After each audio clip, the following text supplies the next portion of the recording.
बिस्मिल्लाहिर्रहमानिर्रहीम। चीन और भारत के दरमियान सरहदी इलाके में झड़प के नतीजे में कम से कम 20 भारतीय फौजी हलाक हो गए हैं। ये वाक़या एक ऐसे मौके पर रहनुमा हुआ जब दोनों मुल्कों के दरमियान कई हफ्तों से सरहद पर तनाव जारी है और फरीकीन की जानिब से इज़ाफ़ी दस्ते सरहद पर तैनात कर दिए गए थे। इब्तदाई तौर पर भारत की जानिब से एक सब अफसर समेत 3 फौजियों की हलाकत का ऐलान किया गया था, लेकिन बाद अज़ां भारतीय फ़ौज ने 20 फौजियों की हलाकत की तस्दीक कर दी है। ये जौहरी ताकत के हमल दोनों मुल्कों के दरमियान कई दहाइयों का सबसे बड़ा खूनी तसादम है, क्योंकि इससे कबल दोनों के दरमियान तनाज़े में कभी कोई हलाकत रिपोर्ट नहीं हुई। फ्रांसीसी खबर रसां एजेंसी AFP के मुताबिक भारतीय फ़ौज की जानिब से मंगल को जारी बयान में कहा गया है कि अपने फ़राइज़ की अंजामदही के दौरान ज़ख्मी होने वाले मज़ीद 17 फौजी इंतहाई ऊंचाई पर शदीद ठंड की वजह से ज़ख्मों की ताब न लाते हुए हलाक हो गए हैं, जिसके बाद मरने वाले फ़ौजियों की तादाद 20 हो गई है। भारतीय फ़ौज का कहना है कि वाक़या तिब्बत के ऐन सामने वाक़े लद्दाख के इलाके वादी गलवान में पेश आया है। 3500 किलोमीटर तवील सरहद पर जौहरी ताकत के हमल दोनों मुल्कों की फ़ौजों के दरमियान मुस्तकिल बुनियादों पर झड़पें होती रहती हैं। यहाँ बाकायदा तौर पर सरहद पर हदबंदी नहीं की गई, लेकिन कई दहाइयों से यहाँ एक भी हलाकत नहीं हुई थी। इससे कबल भारतीय फ़ौज का कहना था कि दोनों तरफ अमवात हुई हैं, लेकिन चीन ने किसी भी एहलकार के हलाक या ज़ख्मी होने की तस्दीक नहीं की और पूरा इल्ज़ाम भारत पर आयद किया था। भारतीय फ़ौज के तर्जुमान ने कहा था पीर की रात पुरतशद्दद झड़पें हुई, जिसके नतीजे में दोनों अतराफ जानी नुकसान हुआ है। भारतीय फ़ौज को एक अफसर और 2 सिपाहियों का जानी नुकसान उठाना पड़ा।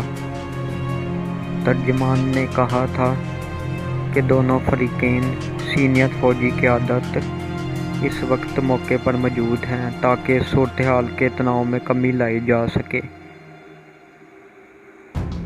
चीन और भारत सरहदी तनाज़े के पुरअमन हल की मतलाशी हैं। इलाके में तैनात एक भारतीय अफसर ने खबर रसां एजेंसी AFP से गुफ्तगू करते हुए दावा किया था कि यहाँ फायरिंग बिल्कुल नहीं हुई और मरने वाले भारतीय अफसर कर्नल थे। अफसर ने नाम ज़ाहिर न करने की शर्त पर बताया कि कोई फायरिंग नहीं की गई, किसी किस्म का असलहा इस्तेमाल नहीं किया गया। यह पुरतशद्दद झड़पें हाथों से हुई हैं। दूसरी जानब चीन ने वाक़े की तस्दीक करते हुए भारत पर सरहद पार करके चीनी एहलकारों पर हमला करने का इल्ज़ाम आयद किया था। चीन की वज़ारत ख़ारजा के तर्जुमान ज़ोउ लीजियान ने कहा था कि भारतीय फ़ौजी दस्तों ने 2 मरतबा सरहद पार की, इश्तियाल अंगेज़ी की और चीनी एहलकारों पर हमला किया, जिसके नतीजे में दोनों फरीक़ैन की सरहदी अफ़वाज के दरमियान हाथापाई हुई है। वाज़ेह रहे कि मई से अब तक जौहरी ताकत के हमल मुल्कों के दरमियान जारी तनाव में हज़ारों फ़ौजी दस्ते आमने सामने आ चुके हैं, जिस पर माहिरीन ने इंतबाह जारी किया है कि किसी भी किस्म की महाजराई खित्ते में एक बड़े बहरान को जन्म दे सकती है। 9 मई को भारतीय और चीनी फ़ौजी एहलकारों के दरमियान झड़प में हाथापाई हुई थी और दोनों ने एक दूसरे पर पथराव भी किया था, जिससे कई भारतीय फ़ौजी ज़ख्मी हो गए थे। चीनी वज़ारत ख़ारजा ने गुज़िश्ता हफ़्ते ही बयान में कहा था कि सफ़ारती और फ़ौजी ज़राए के ज़रिए मौसर रवाबत की बदौलत हालिया सरहदी तनाज़ा हल करने पर इत्तफ़ाक़ हो गया है बाद अज़ां भारतीय वज़ारत ख़ारजा से जारी बयान में कहा गया था कि सूरत हाल के हल और सरहदी इलाकों में अमन यकीनी बनाने के लिए फ़रीक़ैन मौसर फ़ौजी और सफ़ारती राब्ते जारी रखेंगे। चीन लद्दाख में भारत की गैर कानूनी तामीरात से गाफिल नहीं रह सकता, लेकिन ज़राए और भारतीय खबर रसां अदारे इस बात का अंदिया देते हैं कि चीन की पीपल्स लिबरेशन आर्मी ने हालिया हफ्तों में जिन इलाकों पर कब्ज़ा किया है, भारत ने हार मानते हुए इन्हें चीन को ही देने का फैसला कर लिया है। पीपल्स लिबरेशन आर्मी की जानब से जिन इलाकों पर कब्ज़ा किया गया है, इन इलाकों में शुमाल में